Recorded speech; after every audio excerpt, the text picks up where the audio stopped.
नमस्ते बच्चों। आज मैं आपको समास सिखाने जा रही हूँ। समास पढ़ने के दौरान हम क्या क्या जानेंगे ये देखिए। समास शब्द का क्या अर्थ है, समस्त पद किसे कहते हैं, हिंदी में समास के कितने भेद होते हैं और समास के भेदों की पहचान कैसे की जाती है, इन चार बातों को हम जानेंगे और समझेंगे समास पढ़ने के अंतर्गत। देखिए इधर यहाँ पे एक पंक्ति है, मेरा घर चार राहों के पास है। ध्यान से सुनिएगा, मेरा घर चार राहों के पास है और मेरा घर चौराहे के पास है। ये दोनों लाइन सेम है, इसका अर्थ सेम है, लेकिन यहाँ पे एक लाइन में क्या है, चार राहों और यहाँ पे है चौराहा। तो समझ में आया होगा आपको कि ये चार राहों और चौराहे, तो चार राहों को जब हम चौराहा में परिवर्तित कर देंगे तो वो क्या होता है, समास बन जाता है। ठीक है, आपने ध्यान दिया कि ऊपर दिए गए वाक्यों में एक ही बात को दो वाक्यों में लिखा गया है। पहले वाक्य में रंगीन शब्दों को दूसरे वाक्य में संक्षिप्त करके लिखा गया है, छोटा करके लिखा गया है, लेकिन उसके अर्थ में कोई परिवर्तन नहीं आया।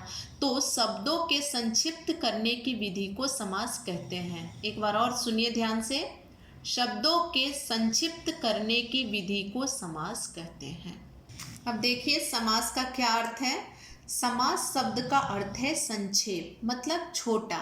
तो दो या दो से अधिक शब्दों को मिलाकर एक कर देना, जैसा कि हमने पहले वाक्य में पढ़ा था, चार राहों और उसको हमने संक्षिप्त करके क्या बोला, चौराहा।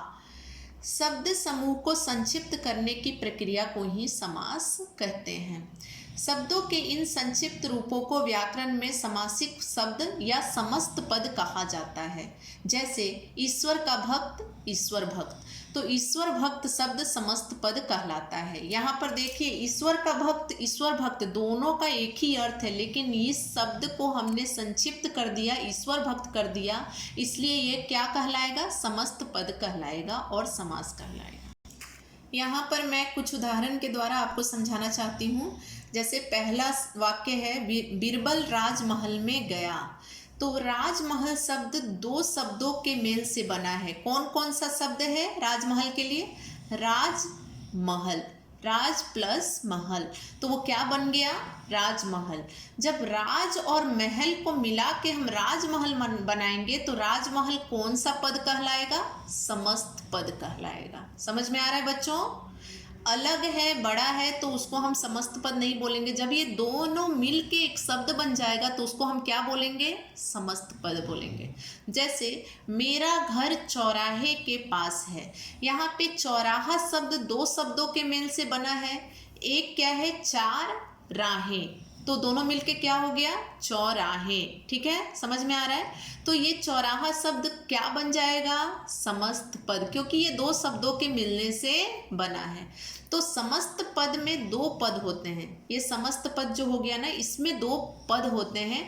एक पद होता है पूर्व पद और दूसरे पद को उत्तर पद कहा गया है। देखिए इसमें राजमहल, राज प्लस महल, तो ये जो राज है वो पूर्व पद है और महल क्या है, उत्तर पद है।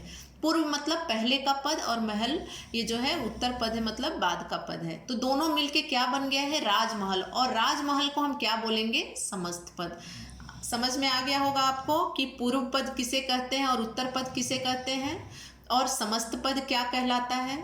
अब हम आगे देखेंगे। अब देखिए, समस्त पद को अलग करके लिखा जाना क्या कहलाता है, समास विग्रह। अभी तक हमने क्या देखा कि जब हम बड़े शब्द को अगर छोटा करके लिखेंगे तो वो क्या हो जाएगा, समस्त पद हो जाएगा। लेकिन समास विग्रह किसे कहते हैं, तो समस्त पद को अलग करके जब हम लिखते हैं तो उसको समास विग्रह कहते हैं। जैसे समस्त पद क्या है, राजमहल, चौराहा, ये दोनों क्या है, समस्त पद है। और समास विग्रह क्या हो जाएगा, तो राजमहल के लिए राजा का महल, चौराहे के लिए चार राहों का समूह। क्योंकि जब हम विग्रह करेंगे तो इसका हम बड़ा रूप यहाँ लिखेंगे और जब हम समस्त पद बनाएंगे तो इसका छोटा रूप यहाँ लिखेंगे।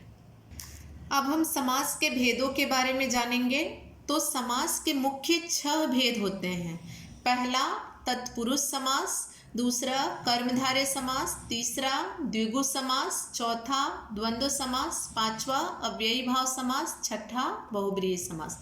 एक बार और ध्यान से देखिए, तत्पुरुष समास, कर्मधारय समास, द्विगु समास, द्वंद्व समास, अव्ययी भाव समास, बहुव्रीहि समास। ध्यान से देखिए, इसका स्पेलिंग मिस्टेक नहीं होना चाहिए। बहुत सारे बच्चे क्या करते हैं, लिखते सही है समास का नाम, लेकिन समास के नाम में स्पेलिंग मिस्टेक कर देते हैं, इसलिए ध्यान से देखिए और समझिए। अब मैं आपको तत्पुरुष समास के बारे में बताऊंगी। जिस समास के समस्त पद में पूर्व पद संज्ञा या विशेषण तथा उत्तर पद संज्ञा और प्रधान पद होता है, उसे तत्पुरुष समास कहते हैं। समास करने पर दोनों शब्दों के बीच कर्ता तथा संबोधन कारकों की विभक्ति को छोड़कर शेष विभक्तियों का लोप हो जाता है।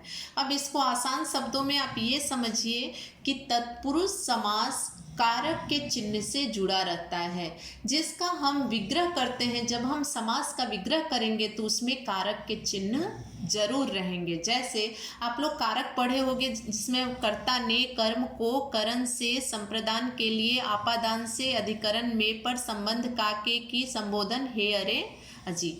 तो वो जो कारक का चिन्ह है इस तत्पुरुष समास का मुख्य गुण है। यदि तत्पुरुष समास को समझने का एक आसान तरीका आपके मन में रखना है तो बस आप एक ही चीज़ अपने मन में बैठा लो कि इसमें कारक की विभक्ति जरूर होगी जब वो समास का विग्रह होगा। जैसे देशभक्ति, देश के लिए भक्ति, घुड़सवार, घोड़े पर सवार। देखिए बच्चों, यहाँ पे के लिए और पर क्या है, कारक के चिन्ह है। तो मैंने अभी आपको ये बताया कि जब भी हम तत्पुरुष समास का विग्रह करेंगे, जिस शब्द का हम विग्रह करेंगे उसमें कारक का चिन्ह यदि रहता है तो उसे हम तत्पुरुष समास के अंतर्गत रख देंगे। यहाँ पर जैसा कि मैंने आपको बताया कि तत्पुरुष समास को समझने का आसान तरीका क्या है, जिसमें कारक का चिन्ह लगा हो उसे हम तत्पुरुष समास के अंतर्गत रख सकते हैं। अब तत्पुरुष समास के कितने भेद होंगे? 6 भेद। देखिए आप सब, इसमें कारक का ही नाम रखा हुआ है। कर्म तत्पुरुष समास, करण तत्पुरुष समास, संप्रदान तत्पुरुष समास, अपादान तत्पुरुष समास, संबंध तत्पुरुष समास, अधिकरण तत्पुरुष समास। ये सब जो नाम मैंने अभी बोला, ये सब नाम जो है वो कारक का चिन्ह है। ठीक है, आगे हम लोग देखते हैं।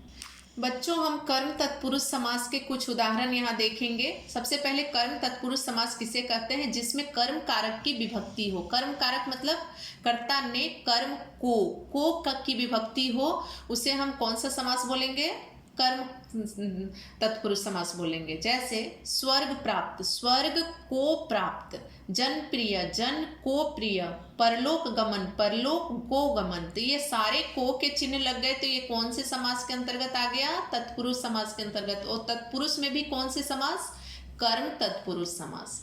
ठीक है, ये इतना डीपली आपको एग्जाम में पूछता नहीं है, लेकिन आप अपने मन में इसको रखिए कि जो भी कारक के चिन्ह से जुटे रहेंगे वो आपको तत्पुरुष समास के अंतर्गत आएंगे, लेकिन जब को जुटेगा तो वो कौन से कारक? कर्म कारक कर्म तत्पुरुष समास के अंतर्गत आ जाएगा। अब हम देखेंगे करण तत्पुरुष समास। ठीक है, जिस समास के पूर्व पद में करण कारक की विभक्ति हो तो करण कारक का क्या चिन्ह है? से, द्वारा। देखिए, से और द्वारा। तो आप लोग को कारक, जब भी समास पढ़ना होगा इससे पहले कारक से आप लोगों का परिचय ज़्यादा जरूरी है। तो मुझे पता है कि आप सबको कारक अच्छे से आता है, इसलिए मैं समास पढ़ा रही हूँ। तो करण तत्पुरुष समास उसे कहते हैं जिसमें से और द्वारा का जोड़ हो, उसे हम करण तत्पुरुष समास कहते हैं। यहाँ पर मैं कुछ उदाहरण आप लोगों को बताना चाहती हूँ। जैसे समस्त पद में नीचे देखिए बाढ़ पीड़ित लिखा है, बाढ़ पीड़ित।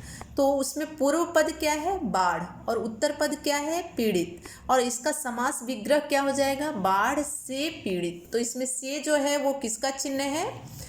करण तत्पुरुष समास का चिन्ह है। और उदाहरण देखिए, भयभीत, भय और भीत। भय क्या हो गया? पूर्व पद, और भीत क्या हो गया? उत्तर पद। तो इसमें पूर्व पद और उत्तर पद को जब हम विग्रह करेंगे, समास विग्रह, तो ये किस चिन्ह से जुड़ेगा? करण कारक के चिन्ह से जुड़ेगा। तो क्या बन जाएगा ये? भय से भीत। एक और उदाहरण देखिए, गुण युक्त। गुण और युक्त, गुण को हम कौन सा पद बोलेंगे? पूर्व पद, और युक्त को हम कौन सा पद बोलेंगे? उत्तर पद। तो ये दोनों जब हम विग्रह करेंगे तो क्या कैसे होगा? गुण से युक्त, गुण युक्त। तो यहाँ पे आपको सारे एग्जाम्पल एक साथ मिल गए। समस्त पद हो गया गुण युक्त, और इसमें पूर्व पद हो गया गुण, उत्तर पद हो गया युक्त, और जब हम विग्रह करेंगे तो ये हो गया गुण से युक्त। अब हम देखेंगे संप्रदान तत्पुरुष समास।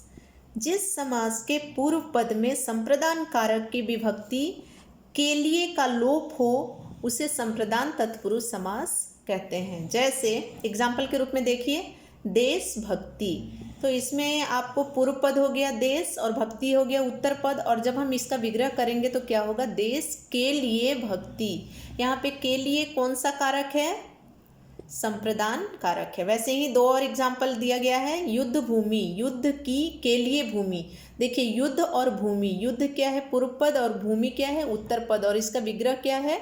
युद्ध के लिए भूमि।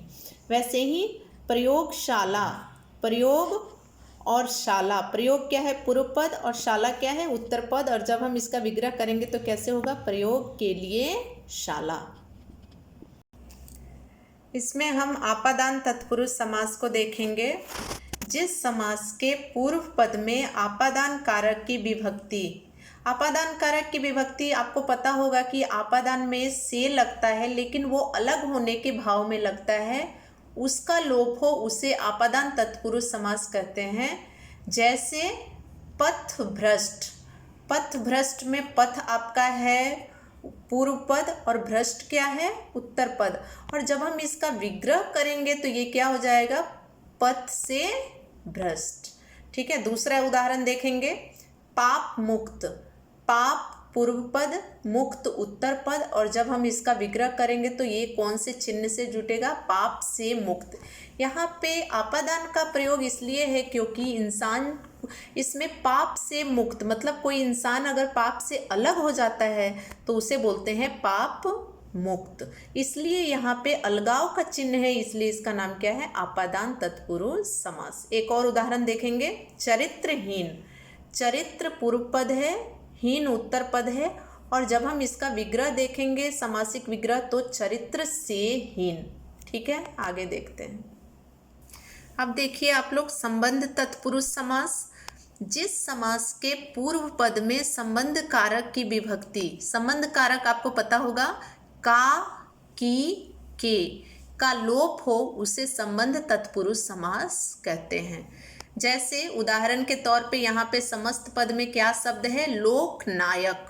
तो लोक और नायक में आपको स्पष्ट है, लोक पूर्व पद है, नायक उत्तर पद है, और जब हम इसका समासिक विग्रह करेंगे तो लोक का नायक हो जाएगा। ठीक है, और उदाहरण देखिए, दिनचर्या, दिन पूर्व पद है, चर्या उत्तर पद है, और जब हम इसका विग्रह करेंगे तो क्या हो गया? दिन की चर्या, मतलब दिन भर के कार्यों को हम क्या बोलते हैं? दिन की चर्या। तीसरा देखिए, नयन तारे, नयन पूर्व पद है, तारे उत्तर पद है, तो इसका जब हम विग्रह किए तो क्या हो गया? नयन के तारे।